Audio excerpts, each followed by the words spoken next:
Entonces, en la anterior lección hemos visto cómo la energía absorbida por el oscilador forzado en un ciclo es igual a el producto de la potencia media transferida al oscilador durante ese ciclo por el periodo que dura el ciclo, es decir, la potencia media por T mayúscula.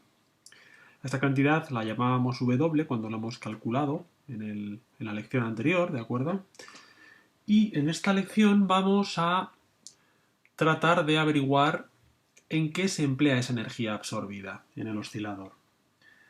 Por la conservación de la energía sabemos que la energía no se destruye ni se crea, sino que se transforma. Entonces toda la energía absorbida por el oscilador a lo largo de ese ciclo tiene que ser empleada en algo. ¿En qué? Bueno, pues si lo pensamos un poco, vemos que solo puede emplearse en dos cosas. Esas dos cosas serán, por un lado, un incremento en la energía almacenada por el oscilador, ¿de acuerdo? Más la otra cosa que será la energía disipada a lo largo de ese ciclo por, vamos a poner en T, es decir, en el ciclo, por el oscilador.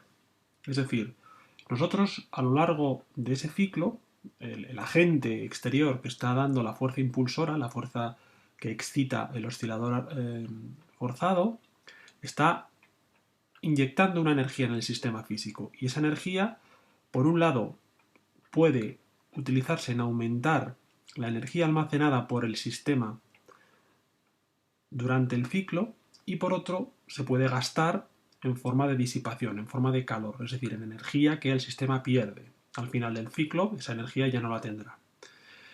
Por un lado, la energía almacenada, como hemos visto, o el incremento de esa energía almacenada, mejor dicho, a lo largo del ciclo, será el incremento de energía potencial del oscilador más el incremento de energía cinética, que son las dos formas de energía almacenada que puede tener nuestro oscilador armónico. No tiene otras formas de almacenar energía, como hemos visto.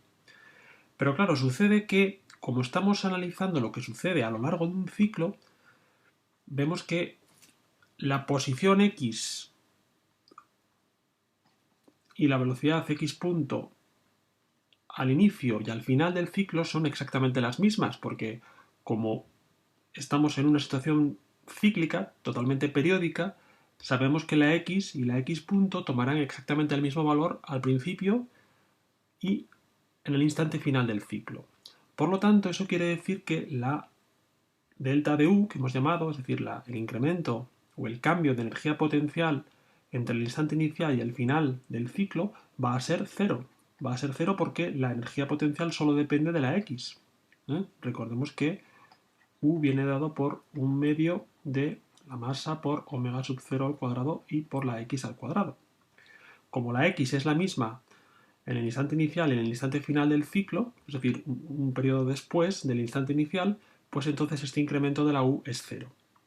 Y con la energía cinética sucede lo mismo, porque la energía cinética viene dada por un medio de la masa del oscilador y por la velocidad elevada al cuadrado. Como la velocidad x punto es la misma en el instante inicial del ciclo y en el instante final, es decir, un periodo más tarde, porque todo es cíclico, todo se repite, tanto la posición como su velocidad, pues entonces sabemos que la energía cinética al final será igual que al principio y por lo tanto este incremento de energía cinética será nulo. En definitiva, vemos que el incremento de energía almacenada a lo largo de un periodo de oscilación es cero. Entonces solo nos queda el segundo término, la energía disipada a lo largo de ese periodo de oscilación. Y esa energía disipada es la que necesita recibir el oscilador para vencer la fricción viscosa que se opone al movimiento, como hemos visto. Así pues, podemos escribir esta ecuación. La energía total absorbida por el oscilador en un ciclo es igual a la energía total disipada en un ciclo. y el oscilador no almacena energía entre el instante inicial y el instante final del ciclo de oscilación, sino que toda esa energía que absorbe del agente externo la va a emplear en vencer la fuerza de fricción viscosa que se opone a su movimiento. Por lo tanto, al ritmo que le damos la energía, el oscilador se la gasta en vencer esa fuerza de fricción. Bien, otra forma de ver el mismo razonamiento, pero partiendo de un principio muy fundamental de la mecánica newtoniana, es la siguiente. Vamos a partir del teorema de las fuerzas vivas, que nos dice que el trabajo realizado por la fuerza neta aplicada sobre una masa, que lo indicamos así, entre dos instantes de tiempo, o entre dos posiciones, que van a ser la posición en el instante 0 y la posición en el instante t mayúscula, es decir, entre dos posiciones del oscilador que toma el oscilador separadas en el tiempo un periodo de oscilación, ¿de acuerdo? Bueno, pues a lo largo de ese periodo de oscilación, el trabajo realizado por la suma de fuerzas que actúan sobre el oscilador nos dice el teorema de las fuerzas vivas que es igual al incremento de energía cinética durante ese periodo de tiempo, que por lo tanto va a ser igual a la energía cinética en el instante t mayúscula menos la energía cinética en el instante 0. Bueno, aquí realmente podría haber tomado 0 o podría haber tomado un tiempo cualquiera y en el instante final un tiempo que sería igual al tiempo inicial más t mayúscula. Es decir, al final estoy haciendo la integral durante un periodo de oscilación. Yo puedo tomar el origen de tiempos en el instante que yo quiera para hacerlo más sencillo, ¿verdad? Pero lo que se está indicando aquí es el trabajo realizado por la suma de fuerzas que actúan sobre la masa del oscilador a lo largo de un periodo de oscilación. Y como digo, esto por el teorema de las fuerzas vivas, teorema de las fuerzas vivas, tiene que ser igual al incremento de energía cinética en ese periodo de tiempo. Ahora bien, como hemos visto, ese incremento de energía cinética es cero, porque la energía cinética la diferencia de energía cinética entre dos instantes separados un periodo de oscilación es cero, porque es la misma en los dos, como hemos visto antes. Entonces, esta integral va a ser cero. Ahora bien, esa integral la podemos expresar si desarrollamos este sumatorio de fuerzas como, vamos a indicarlo así, la integral de la fuerza elástica más la fuerza de fricción más la fuerza impulsora o excitación que actúa sobre el oscilador y que es la que proporciona la energía externa. Es decir, he desarrollado el sumatorio de fuerzas en las tres fuerzas que existen y que están actuando sobre el oscilador. Y si ahora separo esto en tres integrales, cada una con uno de los sumandos del paréntesis, lo que obtenemos es esta expresión, y en esta expresión tenemos que este primer sumando es igual a el incremento de energía potencial entre el instante inicial y el instante final, que es un ciclo después. Pero hemos visto que ese incremento de energía potencial es cero, porque la posición X es la misma en el instante inicial y en el instante final. Por lo tanto, este primer sumando es cero, y lo que nos queda es que la suma de estos dos sumandos es igual, como hemos visto, a cero. En definitiva, lo que podemos escribir es esta ecuación, y es que la integral a lo largo de un periodo t mayúscula de la fuerza impulsora o excitación del oscilador es igual a menos la integral de la fuerza de fricción que se opone al movimiento a lo largo de ese periodo t mayúscula. Este primer término es lo que hemos llamado W, es decir, es la potencia media por el periodo t mayúscula, y es la energía transferida al oscilador a lo largo de un periodo por el agente externo, y el segundo miembro es la energía disipada para vencer la fuerza de fricción viscosa a lo largo de un periodo de oscilación. Por lo tanto, vemos que hemos demostrado la misma afirmación que hemos hecho antes de que toda la energía absorbida en un ciclo por el oscilador armónico forzado es igual a la energía disipada a lo largo de ese ciclo por el oscilador. Bien, entonces hemos llegado a esta conclusión y por último, puede ser un buen ejercicio para que lo hagas. Yo lo voy a desarrollar aquí, pero te aconsejo que intentes hacerlo tú también. Vamos a demostrar que esto también es cierto si lo calculamos directamente. Es decir, tenemos por un lado el cálculo que hicimos de la energía absorbida en un ciclo en la lección anterior, que viene dado por P medio, o sea, la potencia media absorbida por T mayúscula, donde la potencia media absorbida la calculamos en el anterior vídeo y venía dada por esta expresión, ¿de acuerdo? Ahora bien, la energía disipada en un ciclo también la podemos calcular de forma directa. ¿Cómo? Bueno, pues la energía disipada en un ciclo va a ser igual a menos la integral a lo largo de un periodo de la fuerza de fricción por diferencial de x. Aquí pongo un signo menos porque si no lo pusiera estaría calculando el trabajo realizado por la fuerza de fricción.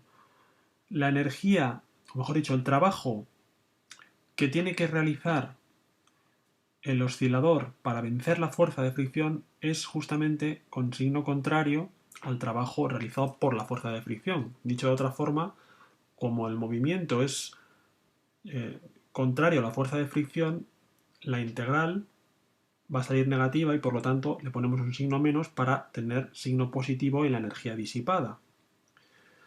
Es simplemente considerar si el trabajo es realizado por el oscilador o sobre el oscilador.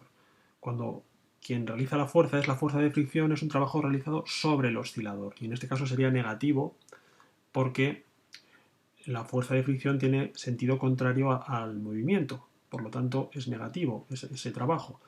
Entonces, para calcular la energía disipada, es decir, el trabajo realizado por el oscilador, tenemos que poner un signo menos, ¿de acuerdo? Y así esta cantidad es positiva.